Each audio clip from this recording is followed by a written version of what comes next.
وصحبه وسلم وحالة إنها عايشة حسين فيدو وحانا هاي دحلتو يدا مرحون أبشر عثمان حسين وريقي أها وحونا كتغي أفر عرور إيا أنيقا marka dhul anugu oday adeerka caruurta adeerkooda aan u dhiibanay baa jirtay oo 8 boos ahaa dhulkii markuu marxuumku u dhintay 2010kii ayaa dalkan ku soo noqday odayaal helada ayaan u diray inay xaaskii adeerka hantidayadii ay noo hayeen ay nagu soo wareejiyaan hanti fara badan baa noo taalay garaashi iyo dhul degitaan buu ahaa garaashada waxaa noogu jiray maqaasiino waaweyn oo anukoo bedel ah ee qabtii dhacday dawladeennii dhexe qabtii markay dhacday alaabtii iyo dhismihii aan hordheele iyo waxinaan ku dhisana aan ku soo talagalnay ayaa dhinac ku xaraysnayd alaab kalena konteynaradii lagu keenay ayaan iskor saarnay ay ku jireen baabuur baa jirtay laba isjiid ah iyo hal iska rogo caadi ah oo janta diyeeja iyo laba netre markaan imid odayaasha diray waxaan ugu imid laba konteynar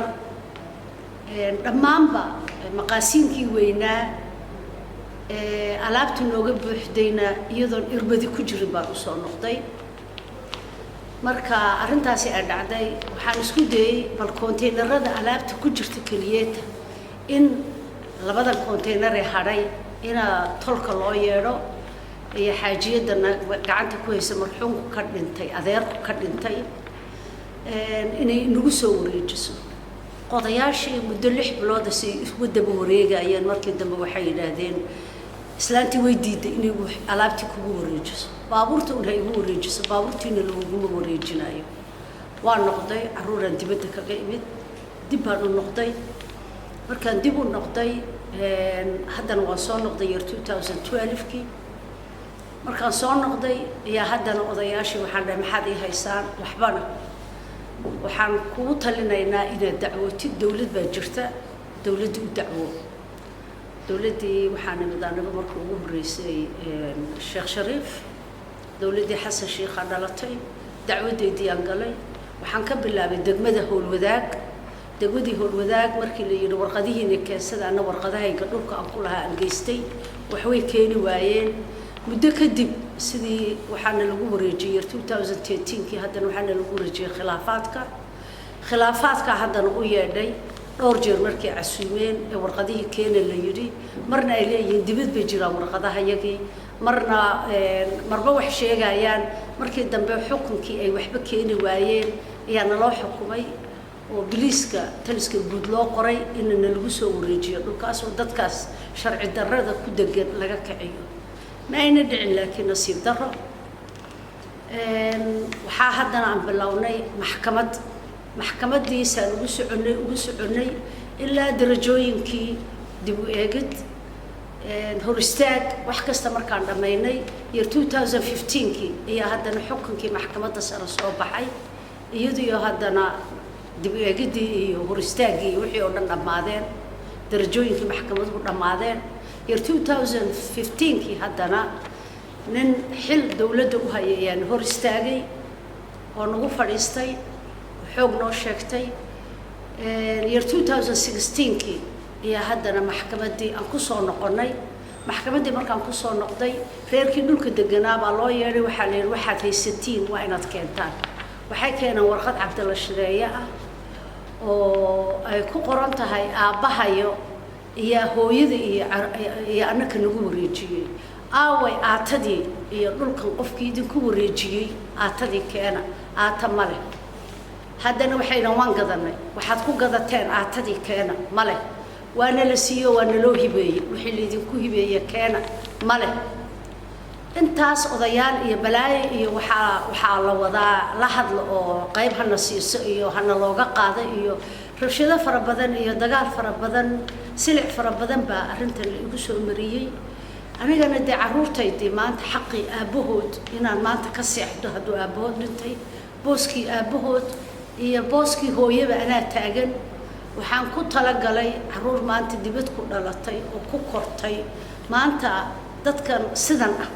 inayna waxba ka qaban karaynin oo aniguna markaa sidii wixii ku dadaali karo ku dadaalo ilaahayna igu garab galay aad iyo aad waxaan ugu xumahay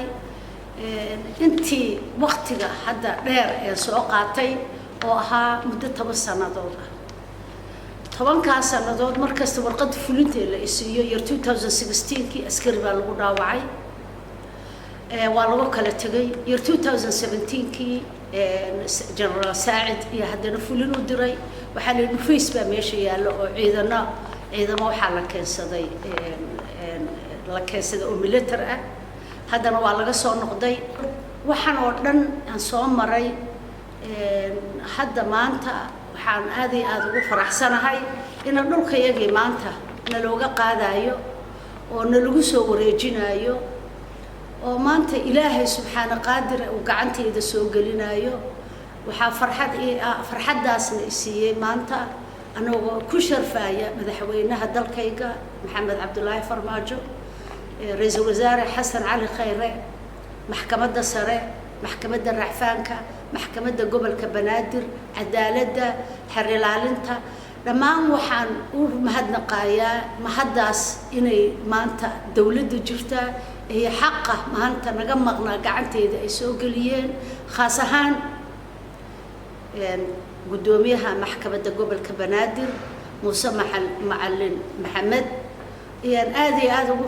ugu faraxsanahay cadaaladda uu meesha ka wado iyo maanta ma aragtay dadka dhibaatada intaas oo sanadood aad soo maray maanta ay suura galiyay in dhulkayagii fulin u diro oo maanta nala siiyo nalagu soo wareejiyo ilaahay idankiina inay successful noqoto arrintan iyo ilaahay ka rajaynaya dhammaanba waa mahadsantihiin Muusena waa mahadsan yahay aad iyo aad baan ugu mahadnaqayaa waligayna iloobi maay maanta dhibkii aan soo maray iyo dhibaatadii la soo mariyay maanta qofka aan ku iloobay ee maanta xaqayaga gacanta iga saaray inuu Muuse yahay iyo ugu shukr naqaaya waa mahadsantihiin